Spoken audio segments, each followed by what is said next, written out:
What if I told you you can lose and win trading 8 different tracks? Like one, let's say your demand zone gets liquidated now. Don't go off chart because you can turn this around by just marking the last up candle responsible for taking out that, waiting for price to go back to it, and you would have gotten a beautiful sell trade. And for the buy example, wait for the same thing. Wait for price to take out your supply zone.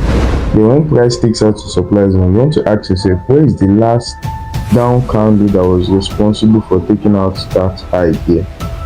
When you spot it, you mark it, wait for price to retrace back to it. And if you had waited for price to retrace back to it, you would have gotten a sweet sniper entry only by using only this strategy, one out of my 8 liquidity trading strategies. But what about number 2, whereby price will trap gamblers in a consolidation phase, whereby price is not breaking highs, is not breaking lows, and all of a sudden it will take out the low and take out the high, and after taking out the low and the high, it is going to respect the demand zone and start going up. And one example of that happening is this. You can see there was a consolidation phase here, and all of a sudden price took out that low and then took out that high, and then what happened? You want to mark your demand zone, and if you had marked that demand zone here, you can see that price perfectly respected it. That's for the buy example. But for the sell example, you can see another consolidation. Then what the price do? Price took out the high firstly, and then it took out the low, and after taking out the low, what the price do?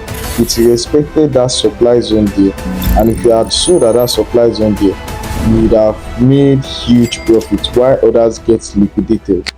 Which brings us to number 3, trading liquidity with fair value gap. For this to happen, you want to wait for price to liquidate the high, and as soon as price liquidates the high, you want to wait for a pullback to the nearest fair value gap that was responsible for taking out that high. And if you had done that there, mark that zone, you would have gotten a sweet entry here.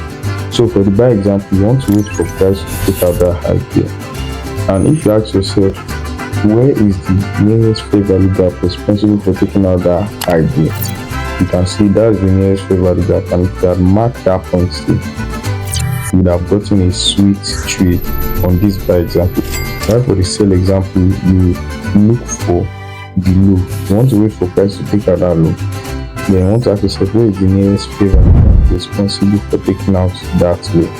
And if you have marked that point there, you have gotten another sweet entry on this trade. And for number 4, whenever you see price ranging below your POI, that is a trap, because price is eventually going to liquidate those people that are trying to sell and gamble at that point, go up and then respect your POI.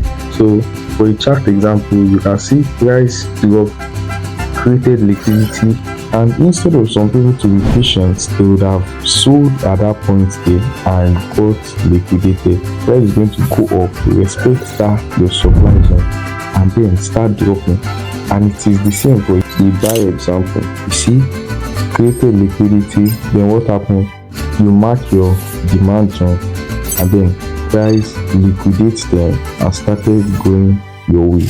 But there's this close cousin to this equal lows and high liquidity that is very manipulative, that it makes you think the trend is either in an up or down trend, and then liquidates you, and then you see price going up, you respect a supply zone that you never knew exist, and then start dropping. And for this example, you can see that most people were even buying at that trend line there. They did not know that that is actually a trend line liquidity. They bought, and all of the sudden price took them out, respected your zone, and then spiked up. And for a sell example, the same thing happened.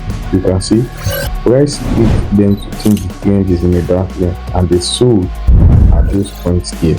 And when you see price do later, it liquidated them, pulled back to the supply zone that you marked at that point there, respected it, and continued to drop.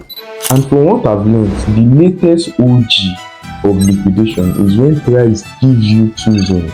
Like, you firstly get your first zone when you are looking to sell for, and then price is going to give you a second zone. To know all those impatient and greedy traders, and they are going to sell at that point, very predictable. And what do you see price do? Price liquidates them, goes to your first zone and respected it. And for a chart example, typical human, the 12 way, you can see price give you 2 zones and liquidated those ones that sold at that point state, spiked to your first zone, respected it, and targeted that liquid sweet profit there. For your buy example, the same thing happened. Gave you 2 zones, liquidated those trying to buy at that point there, retraced back to your zone after liquidating them, respected it, and that is how you have gotten a sweet trade, because you are smarter than the rest after watching this video. And for newbies favorites, patterns, look, just forget it. You would never be profitable trading patterns.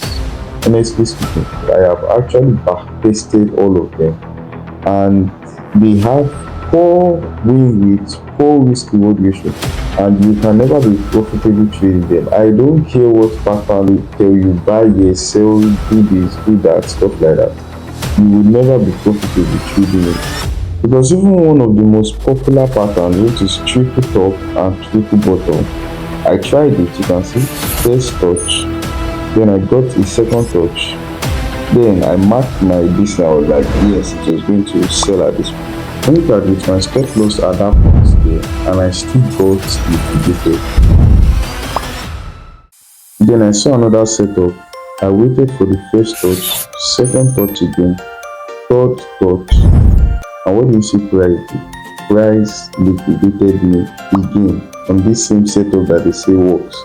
So I tried another kind of setup, bullish symmetrical triangle, and this pattern is weird because the buy and sell pattern are both the same. So what I did is I tried it, I set my stop loss like they said I should do at that point there, and I still got liquidated on this trade even if I sold or tried to buy.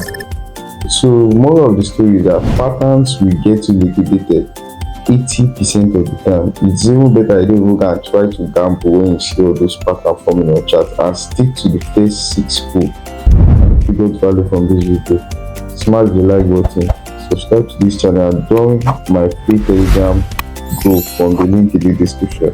I'll see you guys in the next video.